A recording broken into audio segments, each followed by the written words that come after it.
جیسا کہ میں نے آپ کو پچھلی ویڈیو میں بتایا کہ میرے فیملی، میرے گھر والوں نے مجھے چھوڑ دیا. اب میں ٹوٹلی بالکل تنہا ہو چکی ہوں اور یہاں سے میرے پاس کوئی جاب یا خرچے کے لیے پیسے نہیں ہیں. تو میں نے مدرسے میں شفٹ کیا تھا. ایک بات جو میں آپ لوگوں سے کہنا چاہوں گی کہ اللہ پر یقین رکھیں، اللہ پر توکل رکھیں، بھروسہ رکھیں اس بات پر کہ جو بھی آپ کی زندگی میں ہو رہا ہے وہ صرف اور صرف ایک ہی ذات ہے جس کی مرضی اور جس کی حکومت ہے پوری کائنات پہ، ہر ذرے پہ انہی کی مرضی سے ہو رہا ہے.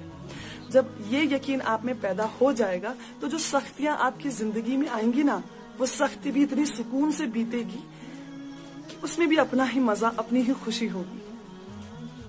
میرے ساتھ ہوا ہے. جب میرے ساتھ ہو سکتا ہے، جو 24 سال ایک غیر مذہب میں تھی اور پھر اسلام میں آئی، جب میرے ساتھ ایسا ہو سکتا ہے تو یقیناً جو پیدا ہوئے ہیں ماشاءاللہ، جن کو وراثت میں دین ملا ہے، آپ کے ساتھ بھی ہوتا ہوگا اور ہو سکتا بھی ہے اگر نہیں ہوا ہے.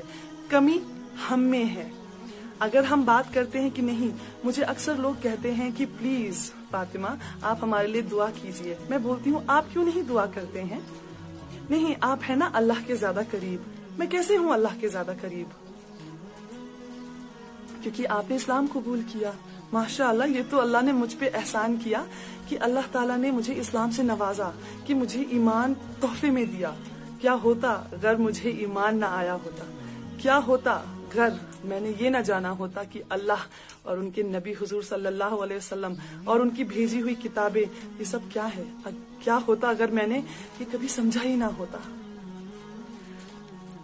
آپ سبھی کو اللہ تعالیٰ، یا مجھے، آپ کو، ہم سب کو اللہ تعالیٰ بے پناہ محبت کرتے ہیں. کمی کہاں ہے؟ کمی ہم میں ہے. جو میرے ساتھ میں ہیں، آس پڑوس میں لوگ ہیں، میں دیکھتی ہوں ان میں سے کئی ہیں جو ہر روز تہجد میں اٹھتے ہیں ماشاءاللہ. کچھ ہیں جو اتنی قرآن کی تلاوت کرتے ہیں کہ پوچھے مت. کچھ ہیں جو دن رات صرف درود پڑھتے رہتے ہیں. تو جو ہم کرتے ہیں، ہم جو اچھے برے کام کرتے ہیں، ہم میں کمی ہے، ہم میں ڈفرنس آتا ہے، ہم میں اوپر نیچے ہے انسانوں میں. اللہ تعالیٰ تو ہم سب سے برابر کی محبت کرتا ہے. ہم اگر یہاں سے جائیں گے اللہ کی طرف، اللہ کیوں نہیں آئیں گے ہماری طرف؟ کیوں نہیں ہمیں قبول کریں گے؟ کمی ہم میں ہے. ہم دنیا میں ایسا الجھ چکے ہیں اس دنیا کو بنانے میں کہ ہمیں یاد ہی نہیں ہے کہ مر کر اٹھ کر ہمیں جواب دینا ہے. سب سے بڑا جھوٹ ہے یہ زندگی، سب سے بڑا جھوٹ ہے یہ دنیا، سب سے بڑا جھوٹ ہے یہ دھوکہ جو جیتے جی ہمارے ساتھ ہو رہا ہے. اور سب سے بڑا سچ ہے کہ موت ہمیں آنی ہے اور مر کر اٹھ کر اسے جواب دینا ہے جس نے اس کائنات کو بنایا، جس نے ہمیں بنایا. تو چلیے میری کہانی کی طرف. جیسا کہ میں آپ کو بتا رہی تھی کہ میرے پاس کام تو کچھ تھا نہیں. مدرسے میں رہنا شروع کیا تھا جہاں پہ غریب اور اناتھ لڑکیاں رہتی تھیں. اب میں نے اور جابس کے لیے اپلائی کرنا شروع کیا. تو میں نے آپ کو بتایا میں MBA میں اپنا پوسٹ گریجویشن کر رہی تھی. میں نے یہ نہیں بتایا میں کون سی ڈگری کر رہی تھی. تو میں بتا دوں کہ میں MBA کر رہی تھی human resource and marketing, major human resource, minor marketing میں. مجھے کسی بھی کمپنی میں ہیومن ریسورس HR بننے کا موقع نہیں ملا. کیوں؟ کیونکہ میں نے پردہ کرنا شروع کیا تھا. مجھے ایک انسٹیٹیوشن میں، ایک جہاں پہ پڑھایا جاتا ہے، وہاں پہ جاب ملا. ماشاءاللہ سیلری بھی بہت اچھی تھی اور کیونکہ میرا ڈیمانسٹریشن جو پہلے دن ہم دیتے ہیں انٹرویو کے دن، وہ بہت اچھا گیا تھا تو اس لیے مجھے ترنت ہائر کر لیا گیا. اب 3 دن کے بعد مجھے دوبارہ بلایا گیا آفس میں اور کہا گیا کہ جو آپ کے باقی ساتھی ہیں نا، کلیگز ہیں، جو ان کو آپ کے پہناوے سے بڑی دقت ہے، تو اگر آپ یہ ویل جو آپ کا پردہ ہے آپ ہٹا دیں گی تو آپ آرام سے کام کر سکتی ہیں اور وہ بھی کمفرٹیبل ہو جائیں گے.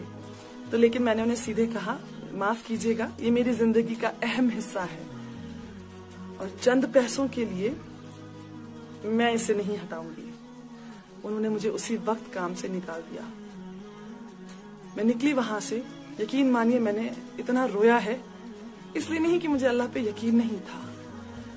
میں سوچ رہی تھی کتنا بے بس ہے یہ انسان جن کو اللہ پہ یقین نہیں، کتنا بے بس ہے یہ انسان جنہوں نے اللہ کو جانا نہیں. کیا ہے یہ انسٹیٹیوٹ؟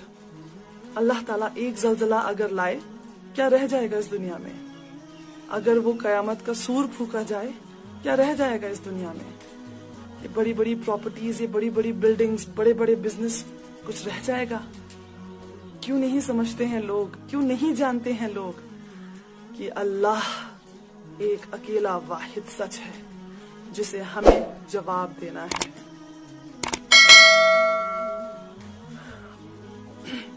अब मैं जब वहां से निकली, मैं कुछ इस बुरी तरह रो रही थी कि आंसू इतने थे आंखों पे, और ये निकाब मेरा पूरा गीला हो चुका था, आधा मेरे होंठों के नीचे तक, ये चिन तक, चेहरे तक पूरा गीला हो चुका था, और आंसू इतने थे आंख में कि दिख नहीं रहा था सड़क पे पैर कहाँ रख रही हूँ। तो पता नहीं चला कि मैं कहाँ पैर रख रही हूँ, तो गिर गई बहुत बुरे तरीके से सड़क पे। वो गिरना मुझे आज भी याद है। लेकिन यकीन मानिए, उस रब्बुल आलमीन पे अगर यकीन रखेंगे वो छोड़ेगा नहीं।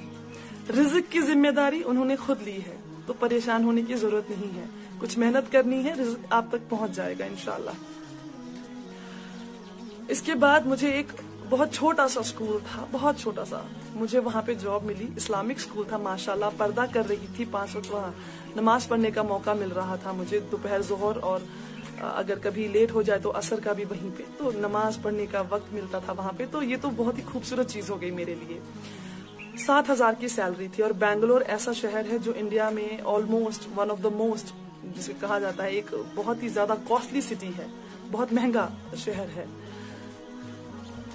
किन्हीं कारणों मुझे वो मदरसा जहां मैं रहती थी वो छोड़ना पड़ा, और मैंने एक सिंगल रूम, सिंगल कमरा रेंट पे, किराए पे लिया। मैंने वहां रहना शुरू किया। तो माशाअल्लाह 2014 का जो रमदान आया, बहुत खुश, एक्साइटेड थी। और मैं आपको बता दूं, मुझ पे कुछ 60-70 हजार के करीब कुछ अमाउंट लोन पे भी था। वो किन मजबूरियों की वजह से था वो नहीं बता पाऊंगी मैं, लेकिन था। 7,000 की सैलरी, 70,000 का लोन यहाँ से। चलिए अल्हम्दुलिल्लाह कि जिन्होंने लोन दिया था वो माशाल्लाह इतने अच्छे लोग थे कि उन्हें मैंने जब तक वापस खुद नहीं किया, उन्होंने मांगा नहीं। अल्लाह ताला उन्हें हमेशा आबाद रखे। जब रमदान आया 2014 में, जो पहले 10 दिन थे रमदान के, मुझे टाइफाइड बुखार हो गया। इतनी बुरी हालत थी, न कोई संभालने वाला, न कोई देखने वाला। तो मेरी एक फ्रेंड है, वो भी इस्लाम कबूल किया है उन्होंने, मुझसे बहुत पहले किया है उन्होंने। तो वो मुझसे मिलने आई और मुझे जबरदस्ती वो हॉस्पिटल ले गई। मैं वहां पे एडमिट रही, काफी इलाज वगैरह चला मेरा, बहुत खर्चा हुआ, काफी टेस्ट हुए। तो जो लास्ट बिल 3 दिन के बाद आया वो था 9,000 रुपए का। तो अब मेरी सहेली ने आराम से दे दिया बिना कुछ बोले। मुझे यहाँ से परेशानी और टेंशन ये कि ऑलरेडी इतना उधार है मुझ पे, अब ये उधार कैसे चुकाऊंगी मैं, और खासकर ऐसी लड़की का, ऐसी औरत का जिसने मेरे इतने सख्त वक्त पे मेरा साथ दिया है। यकीन मानिए, हॉस्पिटल से आके मेरी सेहत बिल्कुल ठीक, मैंने फिर से रोजे रखने शुरू किए, और आखिर का जो दिन थे रमजान के, अल्लाह ताला की रहमत से मैंने एतकाफ की नियत की थी। तो मैं कमरे में बंद रहती थी बिल्कुल, मैं किसी से बात नहीं, किसी से आना जाना नहीं, मिलना नहीं।